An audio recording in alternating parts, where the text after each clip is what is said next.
Bom, gente, no vídeo de hoje eu queria falar sobre um assunto muito importante que é a saúde mental das crianças, adolescentes e dos adultos jovens. E eu vou pegar o gancho aqui de uma pesquisa inédita que foi feita no Brasil, que se chama Datafolha Jovem. Então, uma pesquisa realizada pelo Datafolha no mês de julho, agora de 2022, e que foi recentemente publicada, com 1.000 jovens entre 15 e 29 anos que foram entrevistados em 12 capitais brasileiras.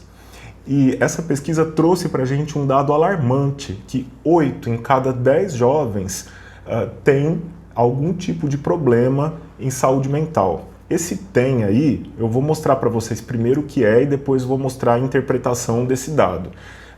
Vamos colocar aí, então, o gráfico, né, para a gente ver, visualizar quais são essas queixas, esses sintomas que foram investigados nessa pesquisa. Então, a maioria desses jovens, né, ou seja, 66% apresentou pensamentos negativos, dificuldade de concentração em 58% e crise de ansiedade em 53%. Então, para essas três primeiras queixas aí, mais de 50%, mais da metade dos jovens relatou possuir. E uma minoria significativa, né, quer dizer, apesar de ser menos da metade, ainda assim é um número significativo, 20% desses jovens relatou algum distúrbio alimentar, 13% pensamentos suicidas, o que é muito grave, e ainda ter ferido o próprio corpo por meio de automutilação em 6% dos casos. E mais da metade, 51% desses jovens, considera a sua saúde mental como regular, ruim ou péssima. Então, na autoavaliação, na avaliação que o jovem faz em relação à própria saúde mental, mais da metade disse que sua saúde mental não é boa.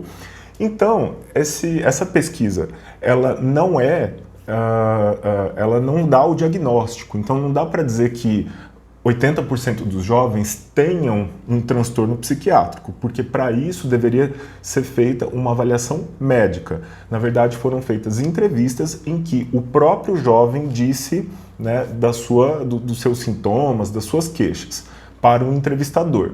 Mas o fato dele possuir, né, essas queixas já levanta um sinal de alerta para a gente, porque ou ele pode ter hoje já algum transtorno, ou isso pode representar um risco para no futuro ele vir a desenvolver.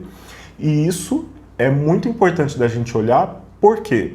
Porque de acordo com a Organização Mundial da Saúde, a OMS, a maioria dos quadros em saúde mental começa por volta dos 14 anos. Só que ela não é diagnosticada, demora muitos anos aí para esses diagnósticos serem feitos. E nisso a pessoa vai acumulando prejuízos e que impedem que ela tenha o seu desenvolvimento, né, nas áreas da vida, trabalho, estudos, socialização, acumulando prejuízos. Então, se a gente olha para essa faixa etária, a gente pode cuidar para prevenir que esses desfechos de saúde mental ocorram. E nós sabemos que na época da pandemia, né, e nesse pós-pandemia que a gente está vivendo, houve um aumento da frequência de transtornos mentais em jovens do mundo inteiro. Então nós estamos vivendo uma outra pandemia, dessa vez de saúde mental. Então eu estou até colocando aqui para vocês verem vários exemplos aí de estudos que foram feitos com essa população, que mostra que ansiedade, depressão, pensamentos suicidas estão aparecendo com mais frequência. E por quê? Né? São muitos os fatores.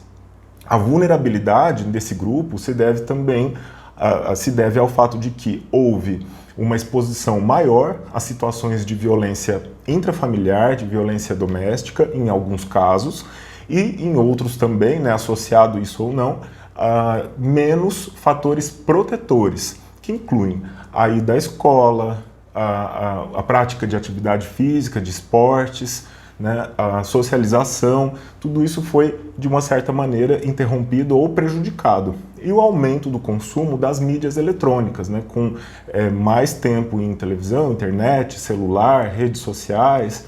Então, houve uma interrupção, né, que na vida do jovem, né, que está em desenvolvimento, pode ter um impacto significativo. Portanto, nós estamos diante aí de uma situação de pandemia em saúde mental e que para os jovens pode ser ainda mais importante, mais impactante devido às características dessa faixa etária que está ainda, né, em desenvolvimento. Um ponto importante, né, que contribui para a vulnerabilidade desses jovens é que é mais frequente que os jovens relatem solidão, que numa faixa etária que depende muito da socialização, do contato com os pares, né, que é onde está sendo construída a identidade também, né, ocorre então um impacto grande no momento em que há um distanciamento social. E também as pesquisas mostram um aumento de pensamentos suicidas, ideação suicida e automutilação nessa faixa etária. Eu vou deixar para vocês o link que é a fonte, né, do que eu estou falando aqui, essa matéria da Folha, que traz os resultados do Datafolha Jovem. E associado a isso, né, nós temos os estudos que mostram o aumento no Canadá de pensamentos suicidas de 6% para 18% dos jovens, nos Estados Unidos de 17% para 27% e na China de 23% para 30%. Então, de fato, isso chama a atenção da gente, né, para esses dados aí. Outros dados também que são importantes da gente verificar é que há uma chance maior das mulheres, das meninas e mulheres, trazerem mais essas queixas, né, reportarem mais esses problemas do que os homens, e a população LGBTQIA+, também com mais frequência reporta esses problemas do que aquelas pessoas entrevistadas que se identificam como heterossexuais. No caso das mulheres, há vários fatores aí, tanto biológicos, né, a questão hormonal, que parece ter influência num risco aumentado para quadros depressivos, ansiosos, como também fatores de ordem cultural, que muitas vezes incidem mais sobre as meninas e sobre as mulheres, né, suas dificuldades, né, que elas têm que vivenciar por conta de uma estrutura social machista, muitas vezes repressora, como é do nosso país. E por outro lado, as mulheres pedem ajuda, né, com mais frequência.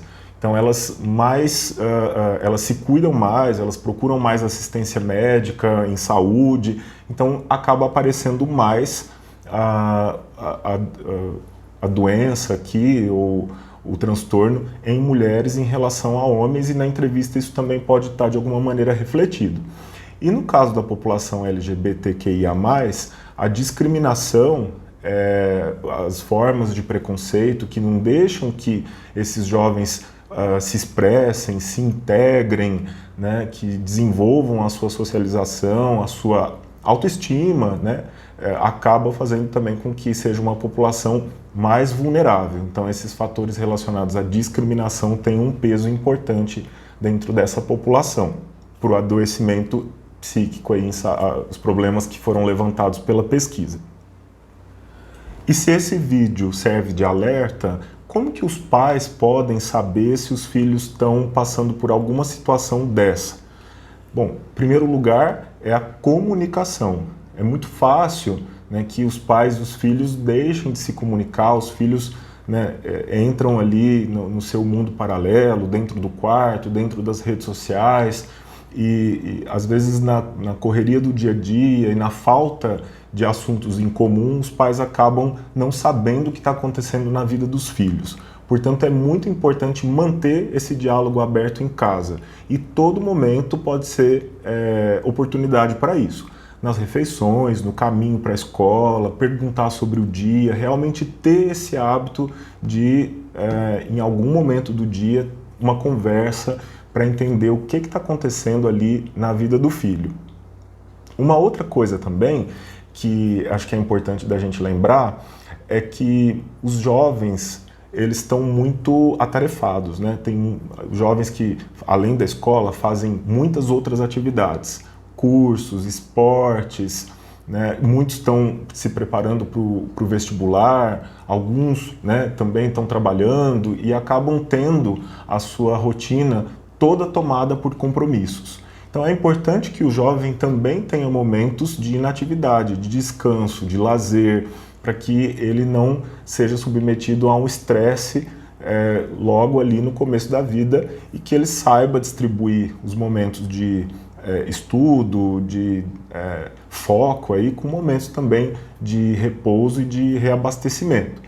Mas também, por outro lado, é importante que o tempo em mídia, em celular, em computador, em jogos, seja limitado. Muitas vezes eu recebo aqui jovens que acabam com frequência dormindo pouco, né, porque vão jogando videogame, celular até tarde. Isso atrapalha no dia seguinte, no seu bem-estar, a sonolência dificulta o aprendizado, às vezes até o humor, né, a concentração. Então, priorizar o sono, né, as horas de sono, os adolescentes precisam de mais horas de sono do que os adultos, né, então cuidar aí da hora de sono e reduzir o tempo em tela, aumentar o tempo de atividade física, de esportes, sempre vai ser uma boa orientação para os jovens. E um ponto importante para a gente finalizar essa conversa é poder oferecer uma escuta para esses jovens livre de julgamento, porque é muito comum que os jovens não expressem o seu sofrimento pela fala, mas sim pelo comportamento. Então, se esse jovem apresentar uma apatia ou um mau humor constante, um desinteresse pelas atividades ou pelas pessoas à sua volta, por coisas que antes davam prazer, uma queda no rendimento escolar, né? A criança, o jovem, o adolescente deixa de querer brincar, passear, se divertir, estar com os amigos e fica mais fechado, recluso, dentro de um quarto, não fala nada, ou até mesmo posta conteúdos negativos, traz falas de conteúdos negativos aí, e isso deve levantar esse alerta de que pode ser que esse jovem tenha alguma questão que mereça atenção, né, em saúde mental. E esse pode ser, eu coloco inclusive, do ponto de vista estatístico, a pesquisa mostrou aqui pra gente que 8 em cada 10 jovens têm alguma dessas queixas, que pode ou não ser alguma coisa que precisa de tratamento, mas a mensagem é essa: que existe tratamento e ele pode minimizar as consequências negativas de uma ansiedade, de uma depressão, tanto naquele momento, né, com automutilações, com prejuízos sociais, escolares, como no futuro também, além da prevenção, claro, do risco suicida. Então, é muito importante ouvir, prestar atenção nesse jovem, investigar, entender o que está acontecendo com ele e sem os estigmas, né, ou os preconceitos, né, que normalmente vêm associados. É manha, é mimado, tem má vontade, é preguiçoso. Não, pode ser que ele esteja enfrentando alguma dificuldade e o pai, o responsável, você que está, né, no cuidado desse jovem, se também, né, identificar em si, se você também estiver enfrentando alguma situação de ansiedade, de depressão, isso também merece um olhar, porque muitas vezes essa questão é familiar, né, e o adolescente acaba sendo influenciado por questões da dinâmica familiar ou de como um dos pais ou responsáveis ou cuidadores ou os dois estão. Então, um ambiente familiar saudável com certeza vai ter um impacto positivo. Se você, então, identificou em você, tenha e faça essa autoobservação, né, esse diagnóstico pessoal. Se há algum tipo de sofrimento nessa área psíquica, também não ter preconceito de procurar ajuda, porque isso vai ajudar você, ao jovem, a toda a família. Então, essa era a mensagem, né, da atenção especial que a gente tem que ter aos jovens, que essa pesquisa Datafolha Jovem nos traz. E eu espero que tenha contribuído com essa informação e te aguardo no próximo vídeo do canal, certo? Um abraço.